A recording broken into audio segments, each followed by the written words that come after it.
The family of a grandmother who was sent to an immigration detention center and threatened with deportation to Jamaica, a country she left 50 years ago when she was 10, has called on the Home Office to apologize for the treatment she has received. The case of Paulette Wilson, 61, who was detained for a week at Yarlswood Immigration Detention Centre last month, has focused attention on other UK residents, now retired, who have lived in Britain since they were in primary school, who are being pursued by the Home Office. Most had no idea that there was anything wrong with their immigration status.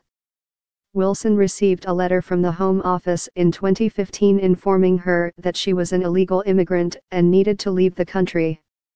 She arrived in Britain in 1968, went to primary and secondary school in the country and has 34 years' worth of national insurance records to prove that she has been working and paying taxes for decades.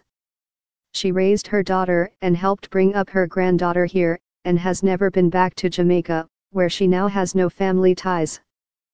She had been trying to collate the necessary information to prove that she was not here illegally but was sent to the detention center before she had gathered all the documents required by the Home Office. Although she was released after an intervention from the Refugee and Migrant Center in Wolverhampton, she has to report again to the Home Office in December and still faces the prospect of deportation. She has lost her benefits for the past 2 years and also lost her flat, as a result of the Home Office decision to categorize her as an illegal immigrant, and is reliant on the financial support of her daughter, Natalie Barnes, who works part-time as a school lunchtime supervisor. Barnes said both she and her mother were devastated by the decision to begin deportation proceedings. "We need an apology from the Home Office. This has broken her heart," she said. Wilson's MP, Labour's Emma Reynolds, has written to the Immigration Minister Brandon Lewis asking for an urgent clarification of her situation, so that the family can draw a line under this dreadful experience. She supported the family's request for an apology. "Paulette has been in the UK for 50 years. It is my understanding that she is here legally. The government should apologise for the unacceptable way in which she has been treated," Reynolds said.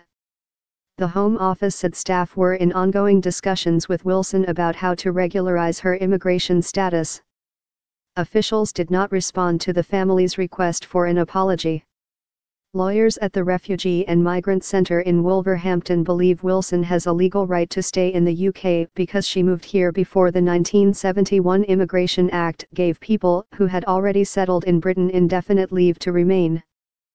In a similar case, last week the former boxer Johnny Nelson sent a tweet to the Home Secretary, Amber Rudd, telling her, "My 68-year-old brother has been in the UK for 53 years. He has received a letter stating he has 10 days to leave or appeal. He received indefinite stay on his passport, lost in a house fire over 20 years ago.